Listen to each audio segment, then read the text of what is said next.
नमस्कार, 9 बजे 9 रिपोर्टर में आपका स्वागत है। मैं हूं आपके साथ शिवम द्विवेदी। उत्तर प्रदेश के वरिष्ठ और कद्दावर नेता, समाजवादी पार्टी की सरकार में पूर्व कैबिनेट मंत्री रहे आजम खान की मुश्किलें एक बार फिर बढ़ती नजर आ रही हैं।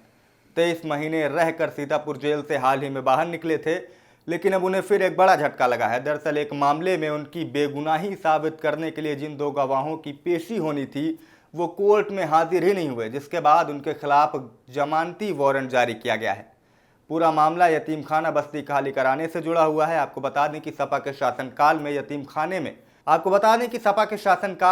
खाना बस्ती खाली कराई गई थी। आरोप उस वक्त कैबिनेट मंत्री मोहम्मद आजम खान और उनके खास सीओ आले हसन पर लगा था। बताया गया कि उस दौरान यतीम खाने में जबरन बस्ती खाली कराई गई और जो लोग नहीं माने उनके साथ मारपीट करते हुए बुलडोजर चला दिया। जब सपा सत्ता से हटी, सत्ता परिवर्तन के बाद इस मामले पर 12 मामले दर्ज हुए और उसी में से एक में आजम खान की बेगुनाही साबित करने के लिए 2 गवाहों की पेशी होनी थी, लेकिन वो गवाह कोर्ट पहुंचे ही नहीं, जिसके बाद उनके खिलाफ जमानती वारंट जारी किया गया है और अब इसके मामले की अगली सुनवाई 29 अक्टूबर को रखी गई है। आपको बता दें कि 23 माह तक जेल में बाहर रहने के बाद आजम खान बाहर आए थे और अब ये जमानती वारंट जारी होना उनके लिए किसी बड़े झटके से कम नहीं माना जा सकता।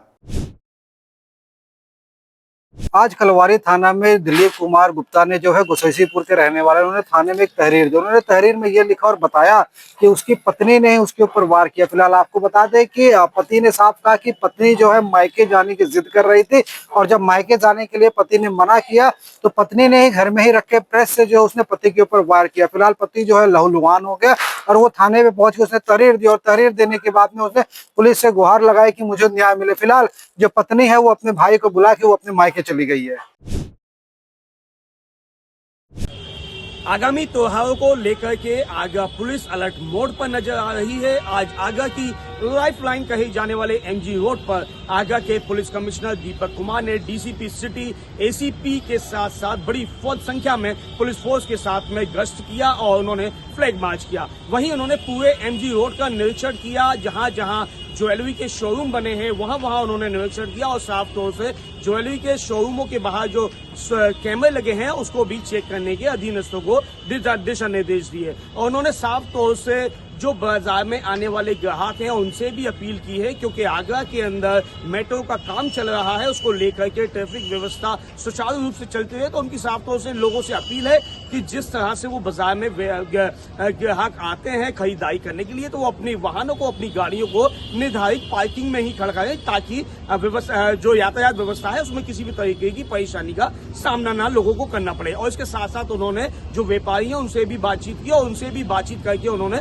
सुरक्षा का भरोसा दिलाया। और साफ तौर से उन्होंने व्यापारियों से कहा कि जब भी वो धनतेरस पे जाते हैं या दिवाली के माहौल में बाजारों में जाते हैं, पैसा लेकर जाते हैं, तो वो इसके पुलिस की साफ तौर से मदद ले सकते हैं।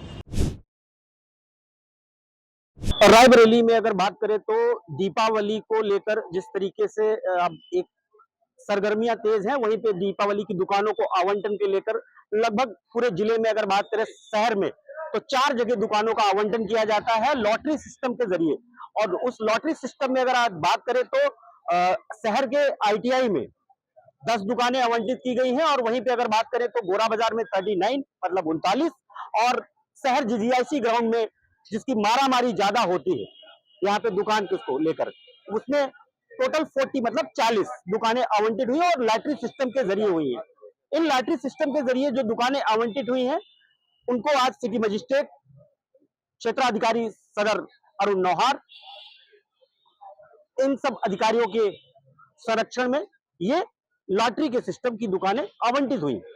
मुंशीगंज में 2 ऐसी 4 जगहों पे शहर के दुकानें आवंटित की गई हैं और शासन प्रशासन चुस्त दुरुस्त और अलर्ट भी है। क्योंकि जिस तरीके से कानपुर में ब्लास्ट हुआ और वहीं पे अयोध्या में ब्लास्ट हुआ पटाखों को लेकर, उसको लेकर के ऊपर से जो शासनादेश है उसके तहत रायबरेली प्रशासन काम करता नजर आ रहा है और आज दुकानों का आवंटन किया गया।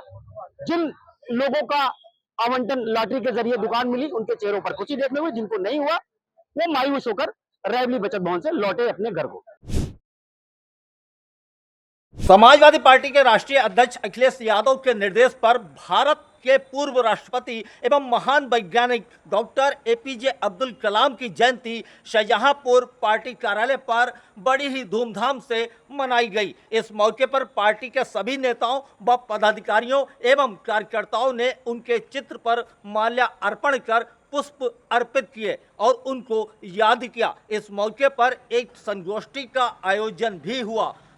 सपा के जिला अध्यक्ष एवं पूर्व चेयरमैन तनवीर खान की अध्यक्षता में इस संगोष्ठी का आयोजन किया गया और उनके विचारों पर चर्चा की गई। इस मौके पर सपा जिला अध्यक्ष तनवीर खान ने कहा, कलाम साहब का जन्म 15 अक्टूबर 1931 को मद्रास के रामेश्वरम में हुआ था और 27 जुलाई 2015 को शिलांग में इनका निधन हुआ था। वह एक भारतीय वैज्ञानिक के साथ राजनीतिक नेता भी थे जो बाद में देश के 11वें राष्ट्रपति बने। कलाम साहब ने देश के विकास में अहम भूमिका निभाई और कलाम साहब देश में ही नहीं बल्कि पूरी दुनिया में मिसाइल मैन के नाम से मशहूर हुए। कलाम साहब 2002 से 2007 तक भारत के राष्ट्रपति रहे। 9 बजे नो रिपोर्टर में आज के लिए बस इतना ही। कल फिर होगी मुलाकात रात 9 बजे 9 बड़ी खबरों के साथ।